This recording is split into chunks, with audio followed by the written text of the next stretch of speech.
Hello, everybody. Welcome back. It is the top 10 trending comic books of the week. We do this every single week. We've been doing it for over 6 years at this point. I am Fire Guy Ryan. I am filling in for Comic Tom today. He is on vacation. Number 10 on the list, a highly anticipated new comic this week. We have Absolute Batman #1, and we are reporting on the 1 in 100 Jim Lee sketch variant. This we knew was going to be hot, $110 raw, and we are seeing high sales of $150.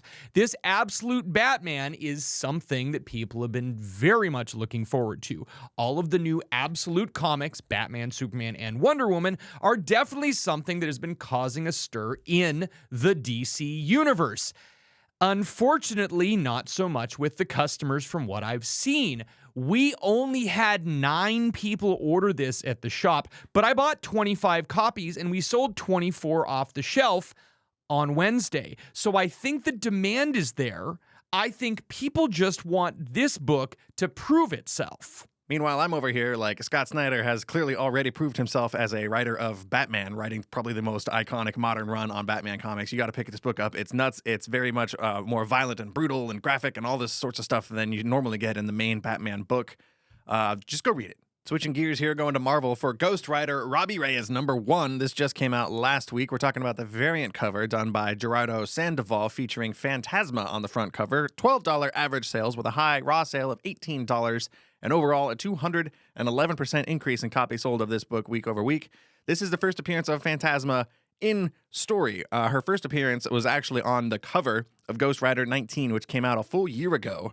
As part of this new Champions variant program featuring like 20 plus different covers across a whole bunch of Marvel books, which was the first appearance of a lot of younger characters, including Maystorm, actually, from Peach Momoko, who would go on to appear in Ultimate X-Men right now, which is one of my favorite books from Marvel. New Champions #1 is slated to come out January 8th, and are we going to see more characters from the New Champions showing up in the Marvel Universe? Very probably. Keep in mind that all of these New Champion variants that came out last year in September, October, and November of last year are all of a sudden spiking and moving, and these are probably ones to pay attention to. That Ghost Rider 19 variant, absolutely fantastic. Fantastic art on that one. Keep in mind, this book was selling for $5 as recently as 6 weeks ago, creeped up to $10, and now in the last week, since we are finally seeing Phantasma in story, the book Ghost Rider 19, the New Champions variant, is selling in the $30 to $35 range.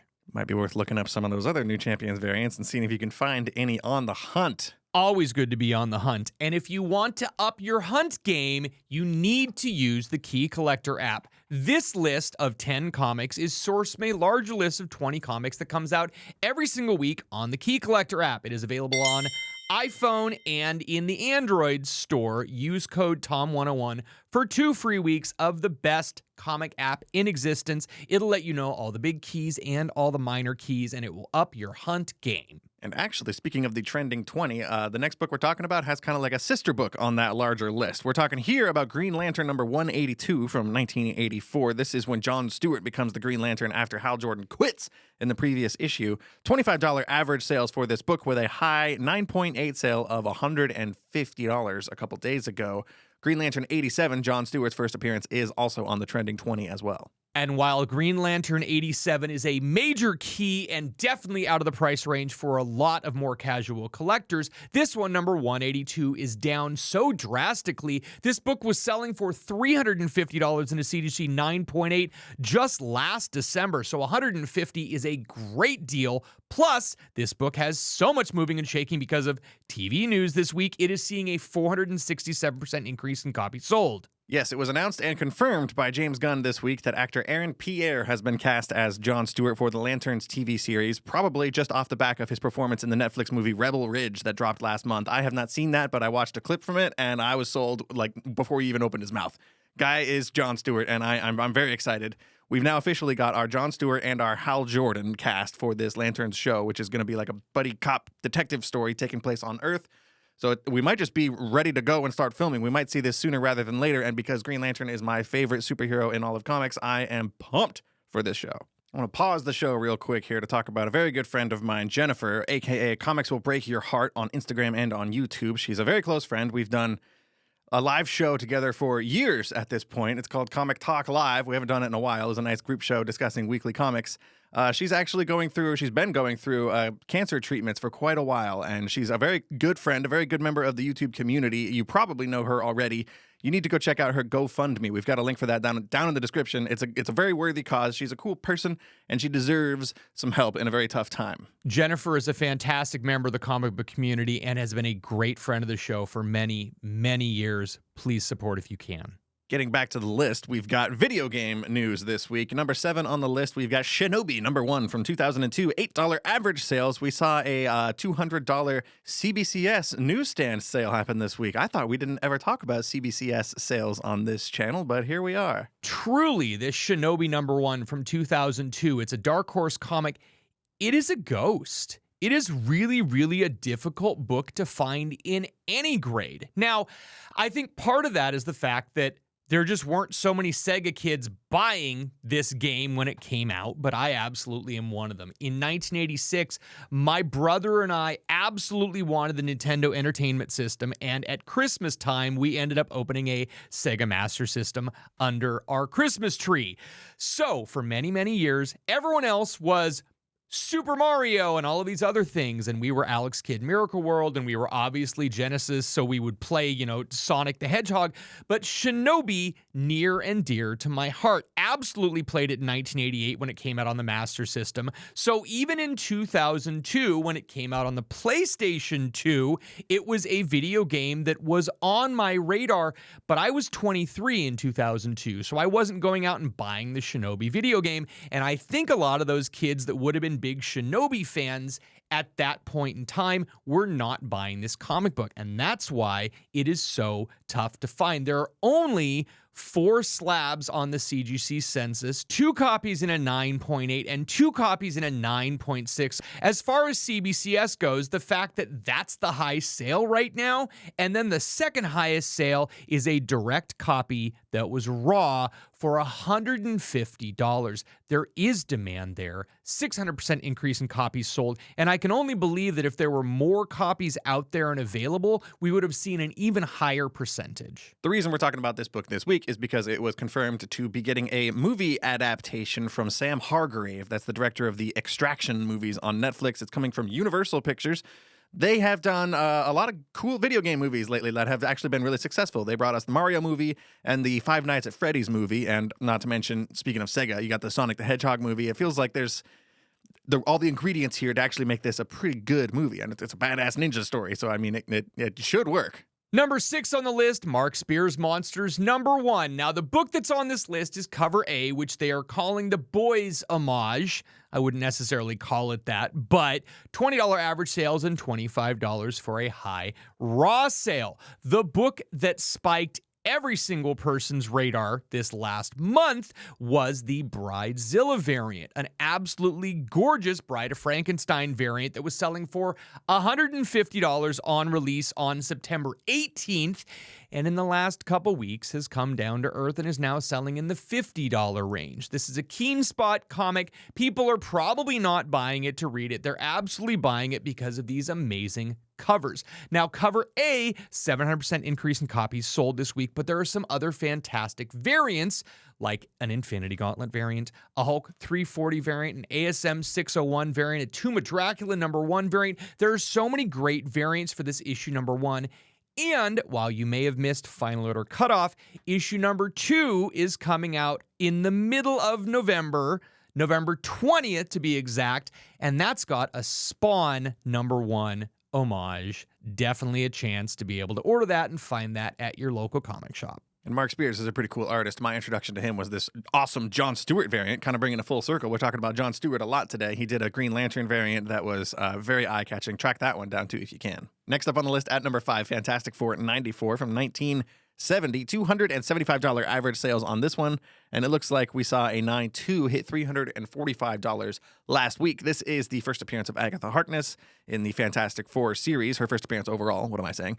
This is on the list, obviously, because of Agatha All Along over on Disney+. There's been a 107% increase in copies sold of this book compared to last week, and it was just on the Hot 10 last week, too. This book has just not left the list since the show started a few weeks ago. It's honestly kind of surprising me. This is very much showing how Disney Plus is doing a better job than Netflix is, because Netflix dropping an entire season at the same time, you have one hot moment, the book's on the list very quickly, and then it's gone, whereas now we've seen this consistently on the list for multiple weeks. And considering that the final episodes of the new Agatha series aren't coming out until the 30th of the month, there's probably a good chance we're going to see some more traction. Even with only a 107% increase in copies sold this week, it's still everywhere. People are still thinking about it, and people are still picking it up. Number 4 on the list is a 90s classic, Youngblood #1 from 1992 from Image Comics, of course. $4 average sales and a high 9.8 just hit $100 the other day. We haven't talked about Rob Liefeld in quite a while since all the Deadpool Wolverine hype has started to trickle down, but this is what he's been up to now that he's publicly said he has finished his last Deadpool story over at Marvel. I think that might still be coming out, actually, but he's probably done working on it behind the scenes. He is now kind of echoing his move from the 90s and moved from Marvel over to Image. With the announcement of Liefeld returning to Youngblood over at Image Comics, we are seeing a 367% increase in copies sold this week. Now, this is one of those books that you're definitely going to find out on the hunt. There are a lot of copies of the first prints out there at comic shops and in comic collections everywhere. There are over 500 copies of this at a 9.8, but I think if you're looking for something that's a little bit more scarce, look for the gold-bordered second print. There are only 13 of those at a CGC 9.8, and the last reported sale was just about $60 last year. So not only are we getting a new Youngblood series by Rob Liefeld next year, they're also releasing a Vault edition, which is going to have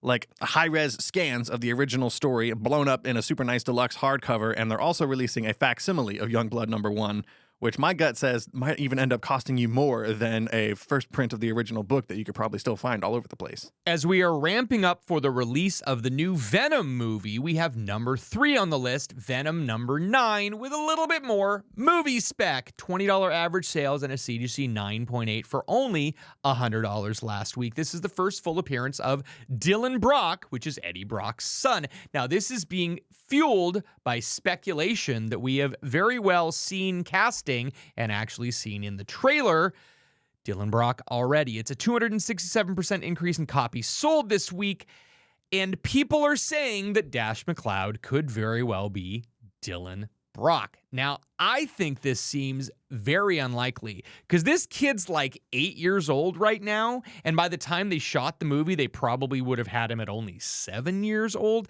and that just seems really, really young for having Dylan in this show. The comic book has him at a little bit older, and even if he's growing, I just think it's way too young to throw this kid into the symbiote life. Yeah, Dash McCloud is really young. I don't know if I don't feel like he's gonna be.